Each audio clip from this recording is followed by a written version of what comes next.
Given all of that, we've got a prime minister that's more focused on fighting his own party than fighting for Canadians. It's clear that he's got to go. Right, but you're the one who can make that happen. So why not commit to a vote that would see an election in this country? Well, I've said that everything's on the table, so all options are on the table. What I'm focused on right now is saying he's got to go, and we'll see what happens in the next couple weeks. Jagmeet Singh has proven time and again that he is not listening to the very people he claims to represent. Canadians are crying out for relief from skyrocketing costs of living, unaffordable housing, and record-high grocery bills. Yet Singh remains silent when it matters most. Instead of taking decisive action, he's stalling, evading, and playing political games. And instead of focusing on these issues, Justin Trudeau and the Liberals are focused on themselves. They're fighting themselves instead of fighting for Canadians. For that reason, today I'm calling on Justin Trudeau to resign. He has to go. If affordability is truly his priority, why does he refuse to act when given the chance?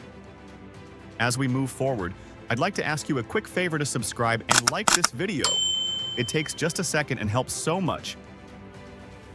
Polls consistently show that Canadians are fed up and want an election, but Singh, holding the balance of power in a minority government, ignores their voices.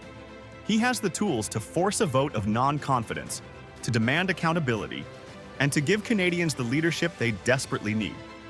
Yet, rather than stepping up, he chooses to maintain the status quo, propping up a government that has repeatedly failed the country. His refusal to trigger an election reeks of cowardice. Is he afraid of losing his seat? Or is he more concerned with preserving his political relevance than fighting for the people who are struggling under this government's policies? One thing is clear: Singh's actions, or lack thereof, reveal a leader more interested in protecting his own position than addressing the growing dissatisfaction and hardship faced by Canadians. What I'm focused on right now is saying he's got to go, and we'll see what happens in the next couple weeks. You know, you're talking about Canadians being concerned about affordability, but the most recent polls show that most of them want an election. So if you have the power to make that happen for Canadians, and you're acting in the best interest of Canadians, isn't that what they actually want? Well, there's going to be an election this year, 2025, Sure, or next but year. October is the scheduled date. That's a long way off. It could happen any time in 2025. We're in a minority government, so we'll keep all options open. But let's be clear, there's going to be an election in 2025. Absolutely guaranteed there will be an election. And people will have a tough choice to make. And I just wanted to say to folks out there who are worried about Pierre Poilievre and the Conservatives, worried about the cuts, worried that he's going to cut their childcare, their pensions, healthcare, make things way more expensive. For those folks, I want to invite you. We have shown that when we come together, when we organize, when we fight, we can win. So I want to invite people to join us, the NDP. When pressed on why he won't act, Singh deflects with laughable excuses. He talks about far-off election dates in 2025 as though Canadians can afford to wait another year and a half. He drags in irrelevant distractions like Donald Trump as if that has anything to do with why people in Canada can't pay their bills today. The threats of tariffs from Trump, that puts a lot of workers in Canada saying, will I lose my job?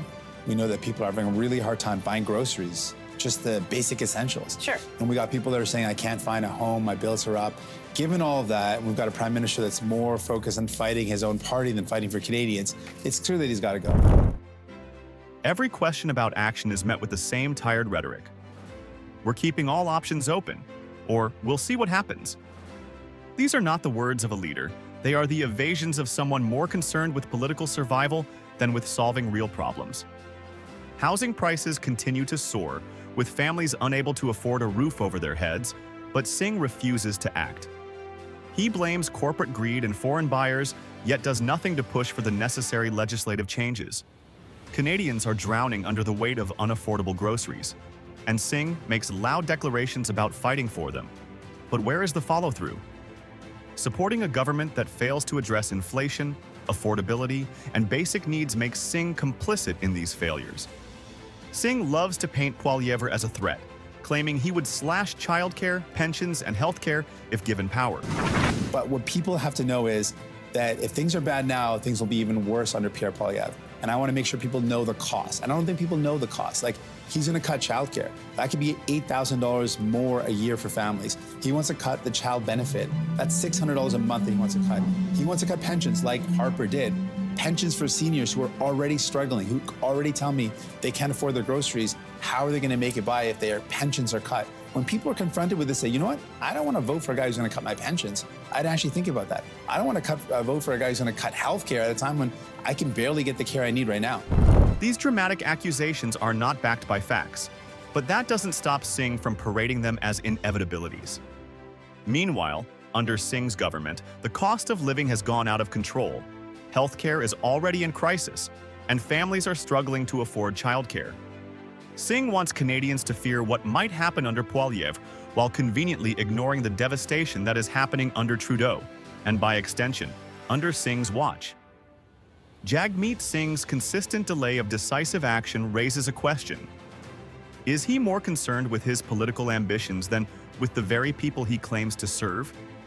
His refusal to take a stand, particularly when it comes to triggering a non-confidence vote to oust a clearly failing Trudeau government, speaks volumes about his priorities.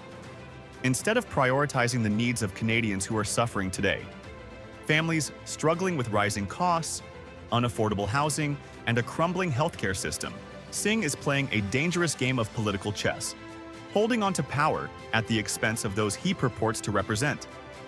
When asked why he is hesitating, Singh famously states he doesn't want to box himself in. A leader who truly cares about the people he leads wouldn't waste time worrying about boxing himself in. Instead, he would act decisively, knowing that putting the needs of his citizens first is important. How can Singh, a man who can't even commit to a non-confidence vote against a government that is actively causing harm to Canadians, possibly be trusted to lead the nation? His political career is built on playing it safe, avoiding tough decisions, and continuously pandering to his base while doing nothing to actually resolve the crises facing the country. If he's too scared to make bold moves today, how can he possibly be qualified to steer the ship of state through the complex and volatile challenges of tomorrow? Canadians deserve more than a politician who stalls, evades, and clings to power for his own gain. They need a leader who is unafraid to confront difficult issues head-on, regardless of the political fallout. It's time for Canadians to wake up and recognize Jagmeet Singh for what he truly is. A politician who talks a big game but fails to deliver. His inaction, his constant dodging of responsibility, and his refusal to make the tough calls show a complete lack of leadership. Now more than ever, Canada needs real leadership. It's time for a leader who isn't afraid to make tough decisions and who isn't playing games with the future of the country. Singh has proven he is not that leader. His refusal to act when it matters most proves he's not the change Canada needs. He's just another politician more concerned with his own power than with the well-being of his fellow citizens. What do you think?